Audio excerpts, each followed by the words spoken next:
I'm Vin. I'm Sori. If you would like to get your song reviewed, dear listener, there's a filthy capitalist option. As Sori says, 125 gets you straight to the head of the line. You don't have to be a part of the alliance. You don't have to be part of the group. Wait a minute. And the biggest thing is you don't have to wait. You hop, skip, and jump right in front of everybody. 125 gets you there. You do that 3 times, and then get mashed down to the $75 rate for perpetuity. Yes! Also, there is a band review option. So if you've got a band and you're trying to get your band some exposure, hit me up at insori@gmail.com and I'll show you the details about how to pull that off. You can also jump on Patreon, and there is a option on the tiers to be able to get your band reviewed. Obviously, we can't lie to you, so we can't guarantee a positive review.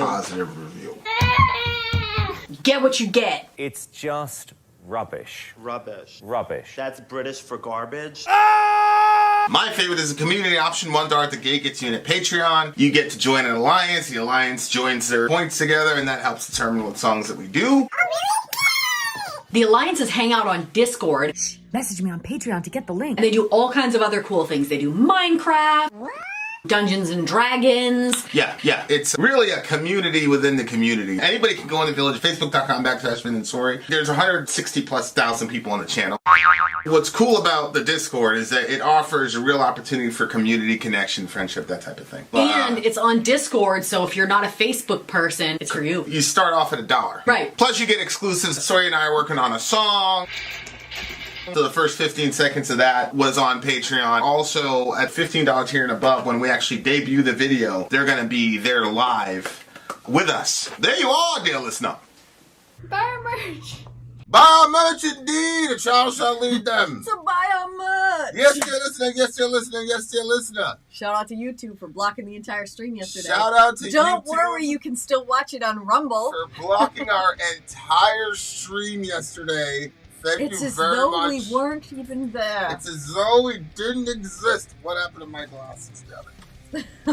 That's Hello okay. from France. Everybody tell us where you're from. Hello from France. By the way, guys, like, share, comment, and subscribe. We are all over the place. We are on Twitter. We are everywhere. on Rumble. We are on YouTube. At the same time, all of that. We're coming to the end of the month. Anybody who shows a retweet will get put in a drawing at the end of the month, for a free song. All right, guys. Right. Here You guys, we go. The long-awaited. Kamikazes Seriously. from Germany. I know I said this before, but I'm saying it again because it got lost in the other stream.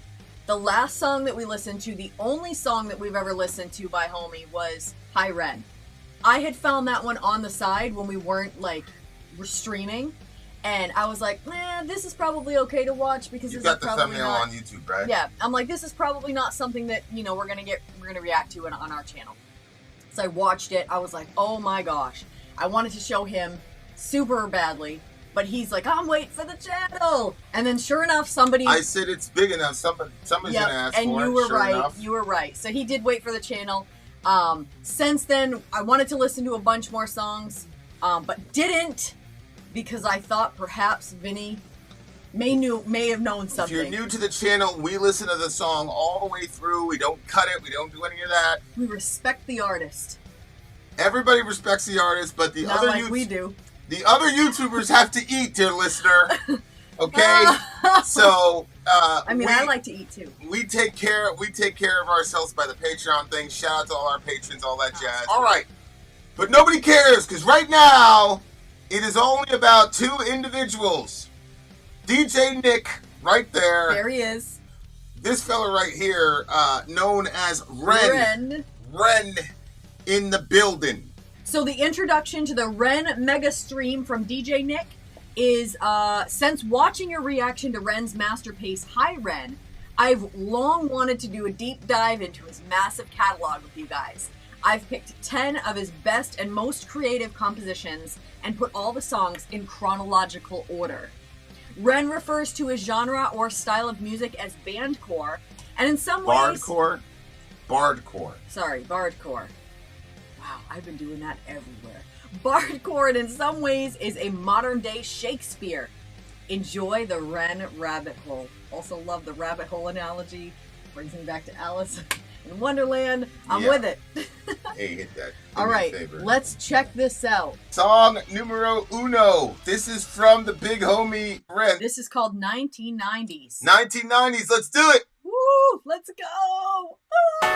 Ren! What? Get off MSN Messenger! Just give me 10 minutes. I need to use the phone! Oh, hang on, I'm just finishing. No, come off now! As a 10-year-old, hell yeah, I was cool. I wasn't shooting any people outside of the school. I was shooting old people with my potato gun, throwing water bombs at cars and playing knock door run. A 10-year-old terrorist, armed with an arsenal of 6 eggs and a super soaker filled with piss. Just a little kid though, never meant any harm. Now I see kids with knives twice the size of their arm. They're like, blood, I'm gonna cause you damage. Man, what's wrong with you? You're only 10. Go and play some Dungeons and Dragons. At your age I was catching frisbees, not chlamydia. My very favourite artist was X gon' give it to you. Okay, I lied, I was listening to 5 and I'm blue, but that's alright, I'm just a regular everyday type of guy from the very best decade on this earth. 1990's, baby, the year that my mommy made me, and I wouldn't wanna have it any other way, no. I play Nintendo daily, my Sonic skills, yeah, they're crazy. And if you wanna play Tekken 2, I'll put you away. Screw Calvin Harris, cause I was born in the 90's, the 90's, yeah. Screw Calvin Harris, cause I was born in the 90's, the 90's. Rihanna, babe, I'm sorry, I wasn't that rude, but I could solve a Rubik's Cube in only 15 moves. Come on, rude boy, I could get it up. When I saw Jerry Halliwell, it's like it was stuck up. Got a Tamagotchi, got me hooked, and got a Pokemon card, and it's a shiny one, look. I was chilling with my homeboys, playing pogs, mad skills on my yo-yo, walking the dog, and on Sim City, I'm God, and flashing shoes when I jogged, and playing Frogger, jump a log across the road with the frog, and I was feared at my school. I was wow hard, you know, fuck with the kid with the Charizard. 1990's, baby, the year that my mommy made me, and I wouldn't wanna have it any other way, no. I play Nintendo daily, my Sonic skills, yeah, they're crazy. What, you wanna play Gran Turismo? Bring it, mate. Screw Calvin Harris, cause I was born in the 90's, the 90's, yeah. Screw Calvin Harris, cause I was born in the 90's, the 90's, Screw Calvin Harris, cause I was born in the 90's, the 90's, yeah. Screw Calvin Harris, cause I was born in the 90's, the 90's. Eating sugar but puffy, but watching Buffy, but flipping puppy. I'm feeling lucky, stack Monopoly money, honey. I'm saved by the bell, love it like Keenan and Kel, love it. And Who loves orange soda? bring it back to the 90's, baby. I got the power Ranger, flashing lights on my trainer's plastic lightsaber. Damn Tomb Raider, wanna raid your womb properly. Hold on a second, here's my 6-inch floppy disk. Hee, I'm the fastest, I told them. A megabyte an hour on my dial-up modem. That's quick, yeah, it's the fastest on my street. Put a bowl on my head, I shave the sides off, sweet. Gola on my feet, Puma on my jumper. Yeah, I know fashion on my tape player pumps. The spice goes out, I know what it's about. 2 becomes 1, I play that proud, I play that loud. I'm a zig ah with my Furby playing Kirby on my blow-up couch. So keep your iPhone, I'm a Nokia baby. 99 to the old year that my mummy made me. This is a subliminal message. Buy Ren's album. I don't think you know how subliminal works, sir. Okay, that was song number 1. A nostalgic trip through the 90's. Yep. Jet's like, I wish I could have lived in the 90's. Yeah, me too. Wait, I did, but we were so sheltered I didn't experience it. Soraya actually did not get to live through the 90's. Yeah, man, this was some of those references I actually, I can throw in with. It reminded me of you when you talk about, thank you, please move that. Thank you, appreciate that. Yeah. When he was talking about the video games, because like whenever you talk about the video games, it's like, it's really cute. What do you mean? When you start talking about playing video games back with your brothers, it was like one where you like, I think I was always killing shit. You lost one round, and then after that you like went on like a complete, like you were completely in Street Fighter 2. Yeah. Street Fighter 2 was coming out on a Super Nintendo Entertainment System, dear listener. Did you lose, or you just prepared by doing the research first? I can't remember. I practiced for 3 months. Okay, that's what I thought. Every day on those special moves, because I got the book, because they're usually a little booklet that comes with all the secret moves and shit. I somehow had procured that book early before the game even came. Well, why gotta be me stealing it? Because I'm black? Because you never talked about having a job. So, hell no, I never job at the time. No way. All I cared about was sports and video games at the time.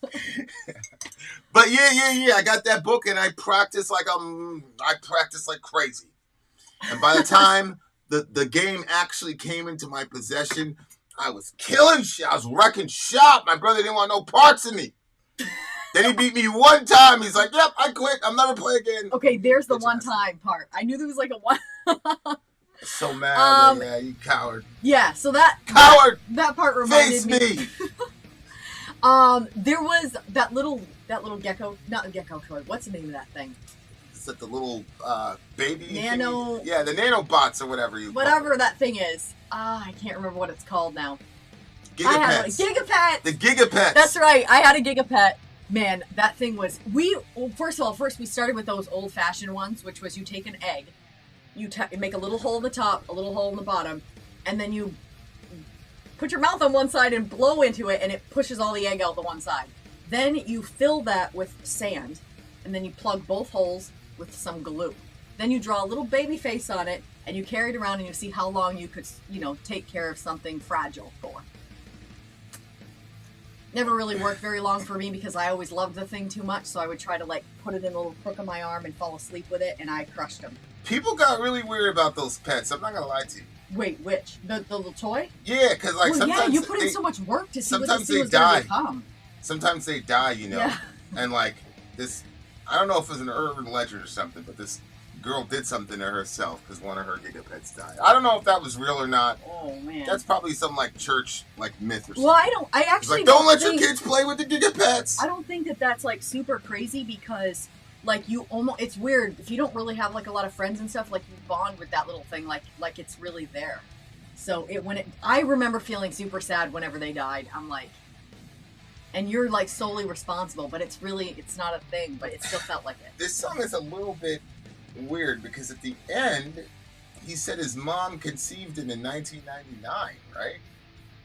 So I heard that there was something that he said at the end that I was like, I heard something about his mom, and I did understand that it was something about his conception, but I did not hear what it was. Let me go to the end.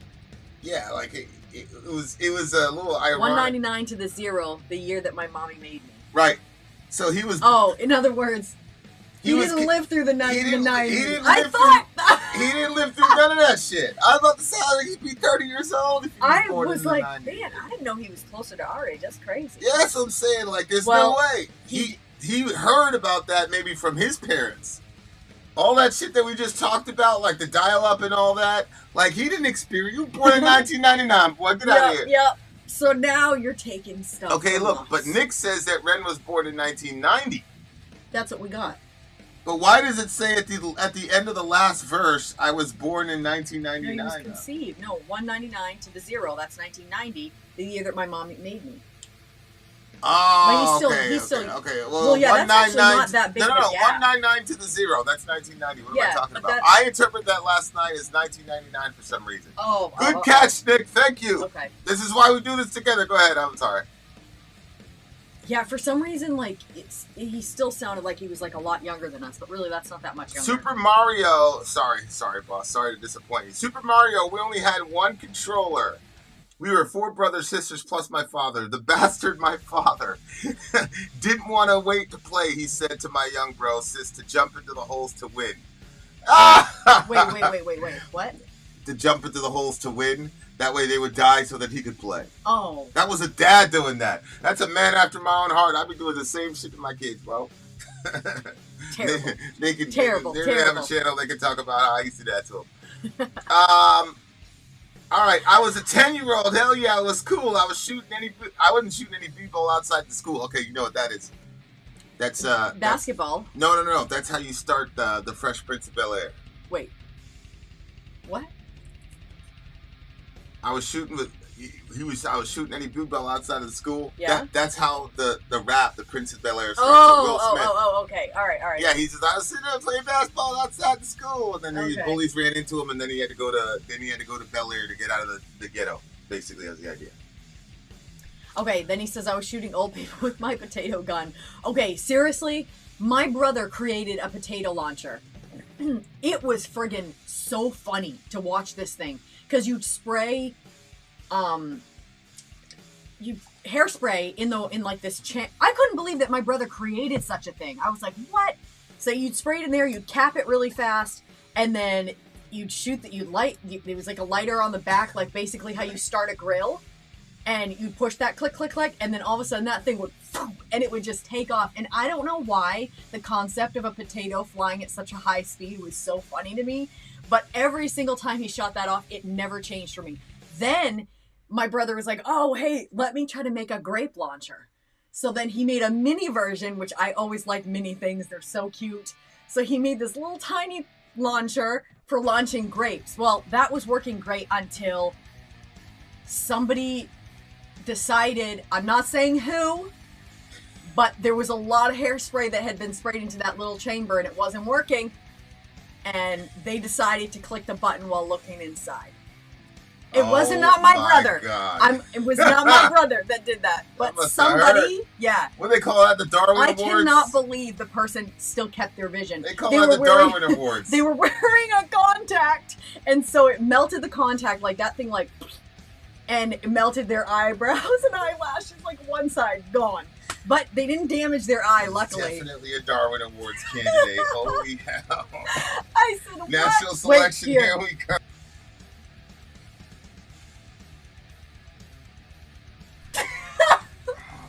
If I was nature, I would select that one out of there too. Oh, no. I'm not gonna lie to you. I'm not gonna lie to you. Okay. Armed with an arsenal of 6X and a super soaker filled with piss. This that was kid gross. never meant any harm. Now I see the kids with knives twice the size of their arms. Yeah, like, you know the drill rappers and shit over there. They don't talk about shooting people because there's no guns over there. You can't really have guns, so they just talk about stabbing people. And like dudes are getting stabbed up and like dying. Like people die over there. Yeah, like that's, you know, all the drill guys over here, they're like, yo, I'm gonna shoot you, boom, boom. But over there, it's like, I'm gonna knife you. You know, like, yeah. Hey, mate, you know, yeah. Like, I don't know what they do, like the crumpets and shit, you know, they're English and shit. I mean, apparently they can get busy over there in England, but, you know, we continue. He said, okay, this part, where did it go? Right there. You're only 10, go play some Dungeons and Dragons. Yeah. That part, did that remind you of Chappelle's stand-up? Which one? When he was like, he's like, wait, you shoot up the school? The whole school? Oh. Like, have you tried some drugs? He said kill everybody, nigga? Everybody? Have you tried weed? I don't know, it was such a funny part.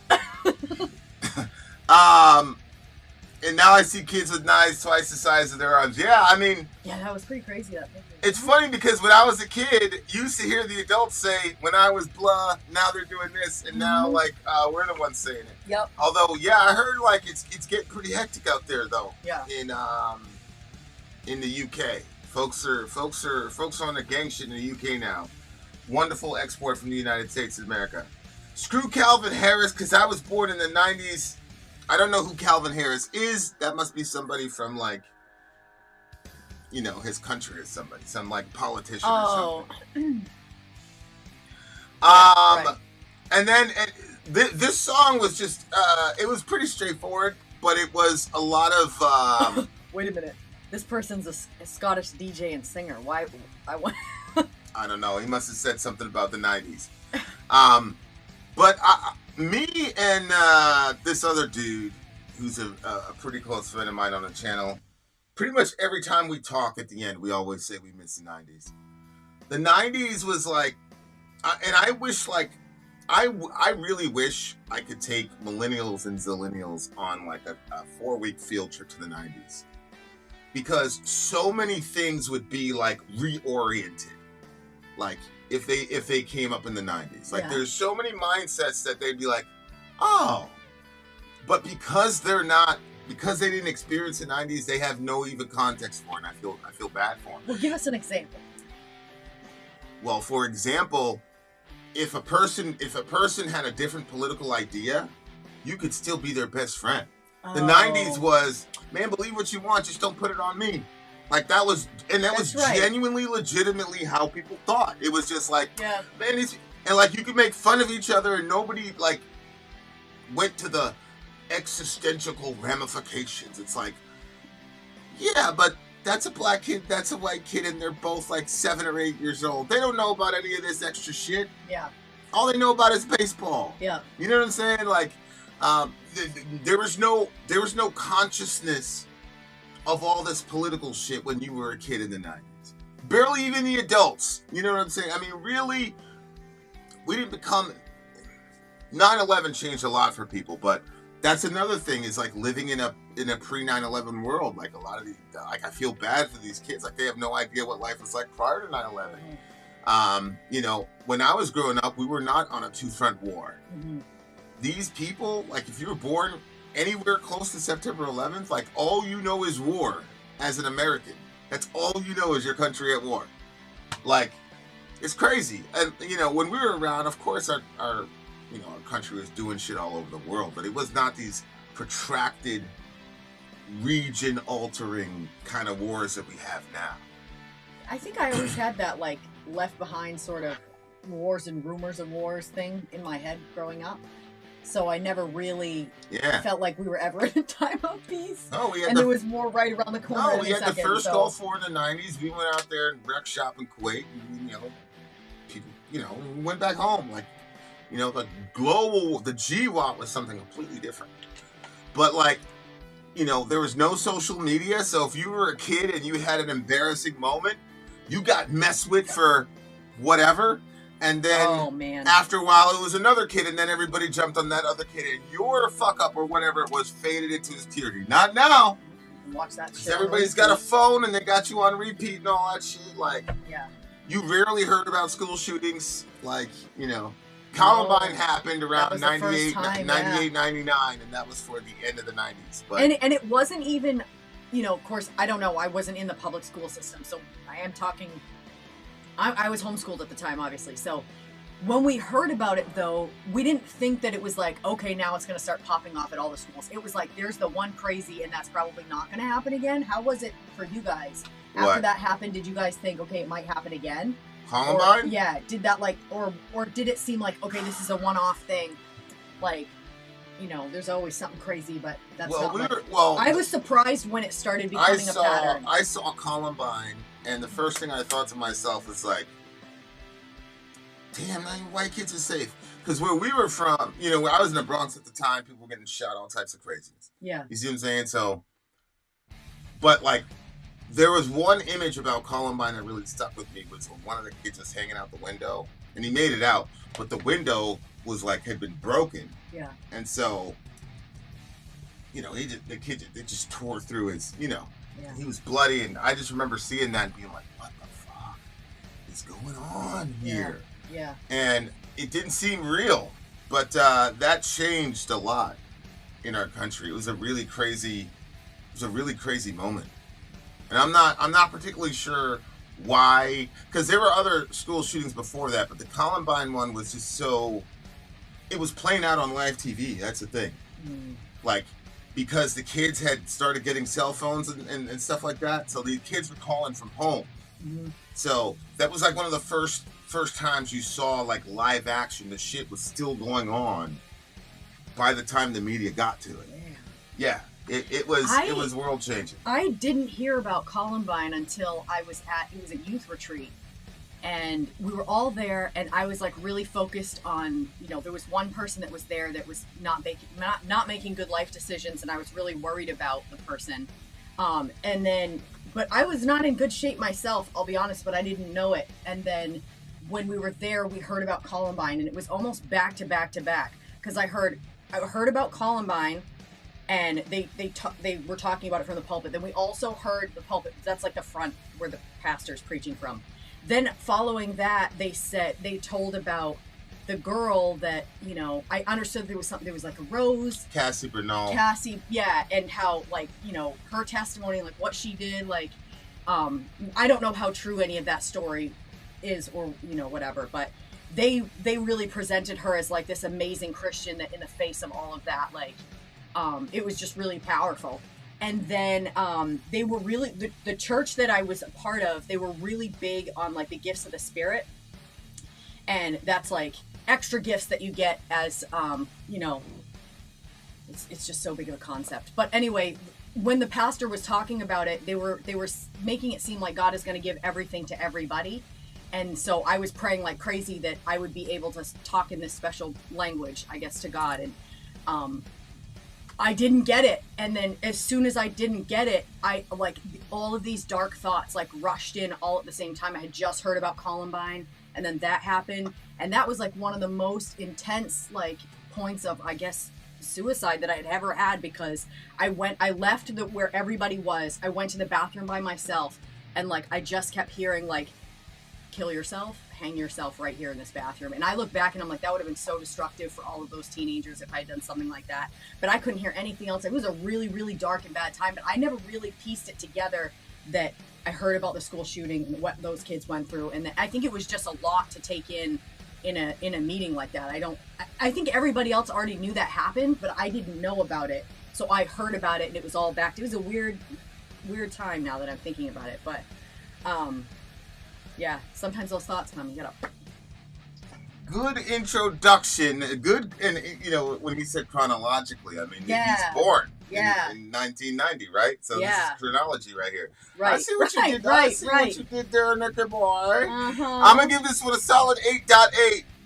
I mean, okay. So nostalgia-wise, it was good. I really enjoyed that. I think